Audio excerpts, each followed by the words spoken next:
I'm in the big leagues, told them don't miss me. Ballin' like Houston, ayy, feeling like Whitney. I need a bag, bruh, send it through quickly. What's up, football fans, USFL fans, but most importantly, Houston Gamblers fans, to an extra episode of Gamblers Table Talk. This week, I have my man Isaiah Chambers, defensive end for the Gamblers, here joining me. Isaiah, how you doing? I'm doing good. What about you? Dude, I am doing fantastic. Third victory, well, I guess it's Tuesday now. Third victory Tuesday in a row. What does that feel like? Man, it feel good. We all got our confidence now. All the hard work been paying off. We just want to keep it going, want to keep it moving. Oh, yeah. I want to talk a little bit about your football life before we get into it, but I'm going to get into how it looks like everything's coming together, especially on the defensive side of the ball. But we start off. I love that Coach Bob, he went and he made it a point to kind of try and get Texas football players and people who had a lineage in Texas. And he went out and got you last season. You know, you came in with, I believe, Braxton Webb, who's not on the team, and Terry Wilson at the same time. And you are from Harris County, right there, like 20 minutes from downtown Houston. Like, is it cool to be on the Houston team for the USFL? Yes, sir. It's always cool to, rep the hometown team. I was born there, raised there, went to school there, University of Houston. So it was definitely cool to go play pro ball in Houston for sure. That is awesome. I think it's funny because, I went to college at Baylor, middle of, Texas. So a lot of people from Houston went there. And every time someone said, oh, yeah, I'm from Houston, I would have to ask, like, okay, where specifically? Because you could say you're from Houston, but you're an hour and a half from downtown. You're not even near it, Oh, yeah. But when I was doing the research on you, I was like, wow, this guy, he went to high school like right there. So you're Houston, which is awesome. Yes, sir. Yes, sir. So you go to you're in high school. You end up going to college. You go to TCU first before transferring to Houston. What made you want to go be a Horned Frog? Like, what's up with that? Man, it was just a good feel coming out of high school. I just like the coaching staff, and I just feel like it was a good move. They was winning a lot of games, and putting people in the NFL, so I went with TCU. And then after your redshirt freshman year, was there a coaching change? Was there something? I know they had the same head coach for a long time. What made you move over to Houston? Man, just a lot of family reasons back home, back in Houston. And it was just time for me to come back and just be closer to home because of the family. All right. So you go there, doing pretty well, and then you end up going to McNeese State for your last 2 seasons. Yes, and sir. You absolutely dominated. Your last season there, you had 10.5 sacks, 15.5 tackles for loss. You are only the second player in school history to be named the Defensive Player of the Year in the league. Like, what do you think made you just so dominant there? I feel like I just finally had full confidence, starting from start to finish, having coaches that believe in me. And I just needed those years to just go to work pretty much.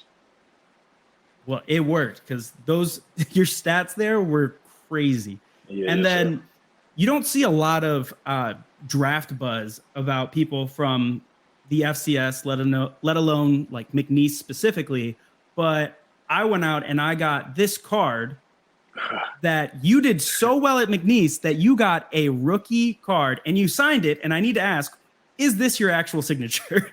Yeah, it's my actual signature. I just keep it short and simple, not too much. Something that, when you write a lot of signatures, you got to keep it going. So I want to do something short and simple, something easy. I've seen some crazy signatures. My dad's is insane, but yours is like the shortest, smallest signature I've seen.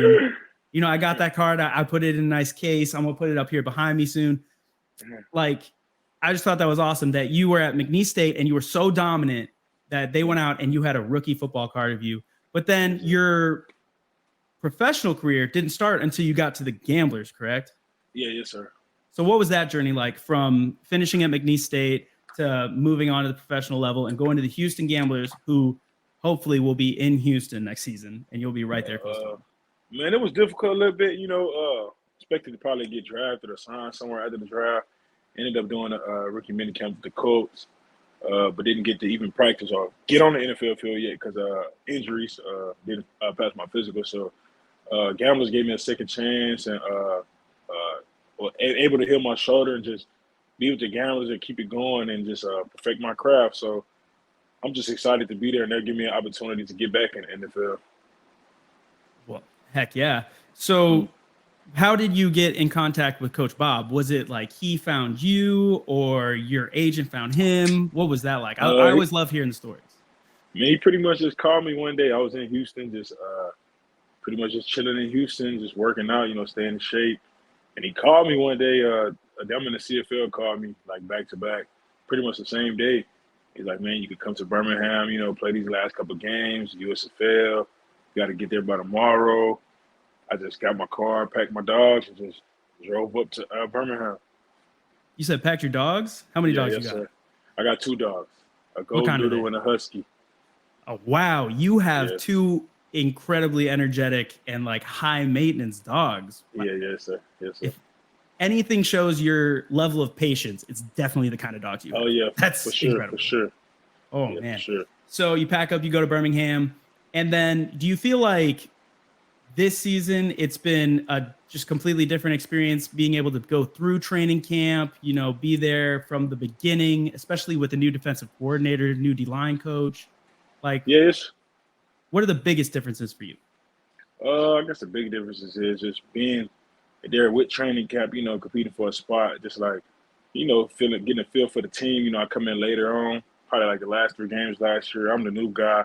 Can't really talk to people. And I'm not saying people don't want to get to know new people, new faces, but they already at the end of their season. So now it's just different coming in with these guys, just working with them, going out to eat with them. You get more like a family bond, and I feel like that ultimately helps you play better, makes you want to work hard for your brother. Well, you got there, and like you said, you're coming in at the end of the season. They're kind of already established. It was the best defensive line in the USFL, Uh-huh. especially spearheaded by Chris Odom and then my man over there, Dominique Davis. Were Yeah. you able to learn from them at all, or bond with Oh, them at all, get some tips? yes, sir. I bonded a little bit with him, talked to him a little bit, but it was just good to just watch Chris Holm. He played my position. It was good to just watch him pick his brain and just see how he move and just watch him dominate on Saturday. Like, he was amazing to watch. And when you see somebody being good at or doing good at your position, you always want to watch him and just see how can you be great like them. So yeah, I definitely watched him a lot. Oh man, hope if you had gotten there a little earlier, like you definitely would have. But did you get to play paintball with him at all? Oh no, sir, I didn't get No. to do the paintball. I wish I could have, but no, I didn't get to. Chris is wild. I don't know how he plays so much paintball. I mean, Yeah, he's coming off that torn ACL. I already saw that he's out there like back on the paintball field doing it.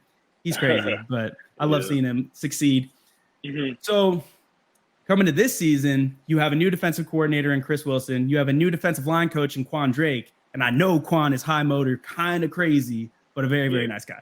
What has it yeah. been like with him and with the new defense and getting to be there from when Chris Wilson starts implementing it from the start? Yeah, it been quite a journey, man.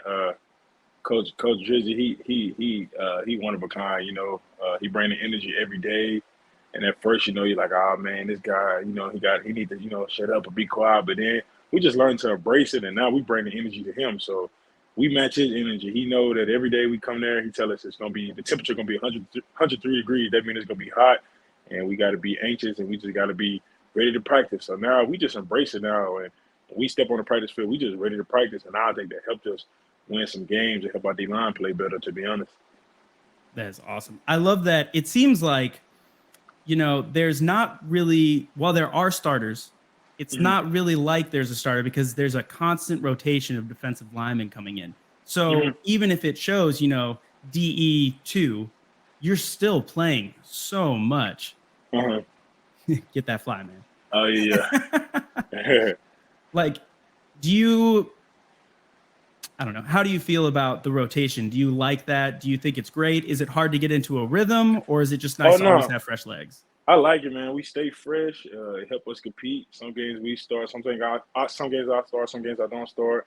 So I just like it. I feel like it keep us competitive edge. We all pretty much play the same reps on the chart when we break down the film, and it keep us fresh. We all bring different tools to the game. Somebody could be a speed rusher. I could rush from the 3 tech. So I like it, man. I think it's cool, and it keep us on edge. We can't get complacent. I feel like sometimes we can get complacent playing football, and Coach Rizzi doesn't let us. I absolutely love that. It was Mhm. especially apparent this week when you see, I told you we're coming full circle. We're going to the Yeah. Stallions. This week, stifling the run. They have Zaquandre White, they have CJ Marable, and they just could not run on y'all. But the big thing I want to talk about was, I don't know if you've seen it, but I have a show every week, and I talk about the 3 keys to beating whoever, the gamblers are going to play. So this week, the number 1 key to beating the Stallions was containing Magoo. It was just keeping him in the pocket, not letting him run, because while he may not be the best passer in the league, he is one of the better runners. So I was wondering, what was the game plan to make sure that he wasn't just going to bust out runs and move outside of the pocket and make plays against him? We pretty much didn't really have a game plan around him doing that because we pretty much don't want any quarterback running. He got a couple of runs on us, that extended some drives that we didn't like, but man, we pretty much just go rush. We rush, don't get upfield, don't get too far up the quarterback. We rush the same guy every week. You know what I mean? We know he was dangerous with his legs, but we just tried to pretty much just stay in our rush lanes. Oh, okay. So it wasn't a specific QB contain or anything. No, sir. Maybe we need to do that now, huh? Maybe for this week. But it didn't seem like there was really that much of a QB spy either. It seemed like y'all really were just stay in your lane, stay loyal to where you're going. And, it worked. It was crazy. Yeah, yes, sir. That was the most put together I've seen the defense this season. That's the thing that I love. Was week 1, maybe there were some questions, but specifically, Coach Bob said it, was that this defense hadn't played together. That it was a brand new defense other than Manny, JJ, and Andrew Sorrow. Like, it's all new. So you have to watch them grow together and become cohesive. And it really seems like that has been happening every week. And this week, you guys were just dominant. What does it feel as a player from your standpoint? Do you feel that each week it's just gotten easier and that the defense maybe can get a little more complex? Or how do you feel? Yeah, I feel like we're growing as a defense. Like you say, we all didn't know each other. A whole bunch of new guys, new faces, new coaches. And I feel like the first 2 games kind of pretty much like a warm-up or like a preseason game. Yeah. So I feel like now we're getting in our rhythm, and I feel like we just got to keep it up and even be even better defense. We never was perfect. I think we can get to some games where it's going to be almost like a perfect game. So we just got to keep working. We're figuring out our strengths and our weaknesses, so we're going to stick with that. Oh, I love it. I mean, the fact that you guys had 0 penalties this week, some people want to blame the refs. I think it's just the maturity growing on the team and, becoming disciplined, knowing your assignments. I love it. I absolutely love this week. I get so nervous during games. I sit on the floor and I stretch, might as well do something productive. But this week, later in the second half, I was able to just chill out, sit on my couch. It was great. But this week, you guys are playing the New Jersey Generals. Now, this is a team that's kind of hot and cold for me. I'm not totally sure. Each week, their offense seems to change a pretty good deal. We talked about the running ability of Alex Magoo, but nobody compares to DeAndre Johnson over there. I know you guys haven't gone into scheming about it. You had 2 days off. Well deserved. 3 wins in a row is insane. But are you excited to face DJ over there? And, yes, sir. What are your feelings? You a little anxious about it? Oh, for sure. I'll be excited to play every week, but for sure, definitely excited to play him. Sometimes rushing quarterback can be good on the D-line, give us a chance to go get him, to be honest. They're looking to run and escape through those lanes. I'm excited to play him, the running back. I'm anxious how we're going to attack this game plan. Just like you anxious, I'm anxious to see how we're going to do this. Oh, yeah.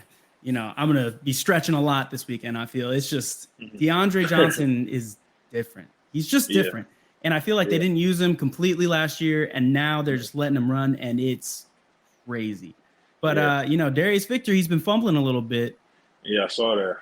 Tim Bonner, he was able to knock one out on a kickoff. I mean, I feel it. I feel it this week that his woes, maybe he gets over it, and I would like to see him get over it. He's a friend, but maybe not this week. Yeah, not this week. We need some more turnovers. Yeah. Oh, I am so excited about it. And I mean, the one thing that describes this defense this year that is different than last year is speed. There's just so much speed on this defense, especially like the middle linebacker position with Kalen Tolson. That dude is crazy. Alex Magoo was sprinting out, and against most teams, he can get some yards. Dude, he was running him down. Oh, yeah, he on him. Yeah, KT a dog. Woo. But I'm very excited. And I think that it's going to be the 4th Victory Monday in a row. And I'm going to have to go make another cool graphic, and it's going to be great. Yeah. Look out for that. But so I guess we've beaten the games to death. But every player that I have on the show, I like to ask 4 questions that don't necessarily have to do about football, just to get to know you better as a person. Because the hardest part about these leagues is coverage, right? There's not too much coverage. They're not doing the reality TV that they did last year. But I like to make sure that Gamblers fans get to know you guys as a player. Okay. So 4 questions, not necessarily about football. First thing that comes to your head, you just answer. Cool? Okay. Yes, sir. Yeah, for sure. All right, cool. Question number 1. What is your go-to song to work out to right now? To work out to? Man, they caught me by surprise. I've got some cool answers and then some weird ones. I think my go-to, man, I don't really like a lot of crazy music, like, pumped up music. I feel like you kind of got to calm down when it comes to something like that. So I've been listening to a lot of SZA a lot lately, or something like Bryson Tiller, or I play a lot of Drake. I like calm music. I'm a little different. I get that. I do that when I run, not necessarily when I lift. Mine's crazy, but I understand the calm music. Sometimes it's more about the words than the aggression that is coming with them. My fiance listens to Taylor Swift at the gym. See, okay, yeah. See, I can do that sometimes. Not her, but Oh, come on, she's great. No worries. Yeah, she is. Question number 2: if there was a movie based completely on your life, the Isaiah Chambers story, who would play you? Man, I think it had to be somebody handsome, a handsome black actor, probably like Michael B. Jordan, Idris Elba. Idris Elba, all right. Back then, he a little older, Denzel Washington, somebody more. Of that, one of those type of guys. All right, so you're saying you're a smooth talker. Smooth guy, I'm a smooth guy. Yeah, yes sir, sir. Dress nice, Right. Question number 3: who is your favorite superhero? Favorite superhero, man. I think my favorite superhero had to be Superman for sure. I love it, dude. I like the powers and all that. Yeah, it had to be Superman for sure. Oh, yeah, man. And like when you're spending all that time out in the Memphis sun, you're kind of like Superman getting your power from the sun. Oh, yeah. We're getting drained. It's hot, man. It's hot. Yeah. True. Yeah. And then question number 4: who is your biggest inspiration in life who is not an athlete, like a professional athlete? For sure, my big inspiration had to be my mom. She passed when I was in 8th grade. Good woman, taught me good morals, I feel like without her, I wouldn't be the man I was today. So it had to be my mom. Every time I play, I'm on the field, I want to make her proud and make my family proud. So it had to be my mother. Man, well, this is a perfect segue into my next question, because you said you are the man today because of your mom. She raised a fantastic man, because when I came down to Memphis back during the scrimmages, there were a lot of players. Y'all were doing media day. You were busy, but you specifically stopped me and you asked me about my camera and started talking to me, which meant a lot to me because I was anxious. I'd never actually been around the team like that. Yeah, and you asked me about my camera because you yourself had a Canon, and you told me you have a Rebel TI5.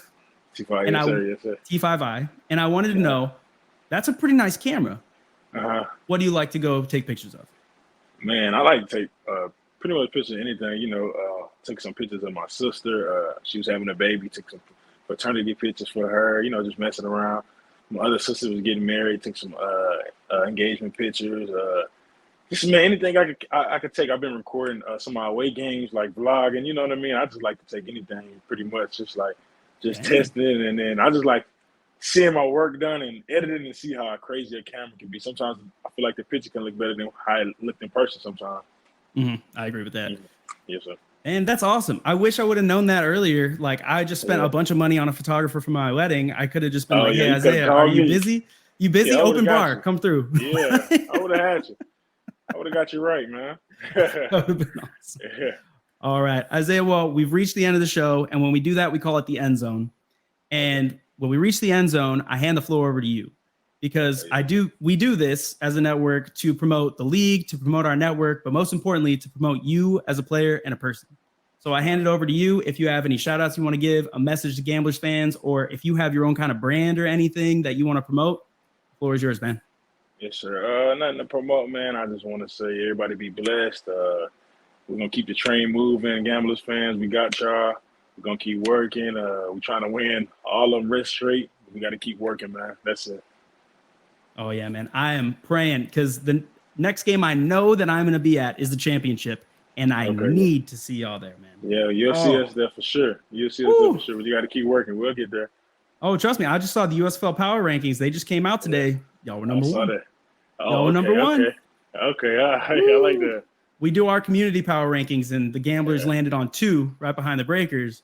But on mine personally, I had them at 1. And then RJ Young, he agreed. So maybe there's something to it.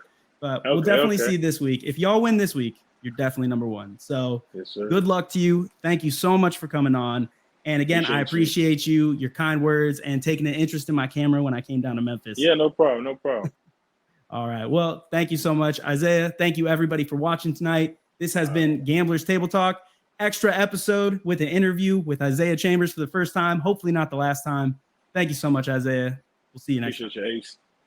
I'm in the big leagues, so they don't miss me. Ballin' like Houston, ayy, feeling like Whitney. I need a bag, bruh, send it through quickly.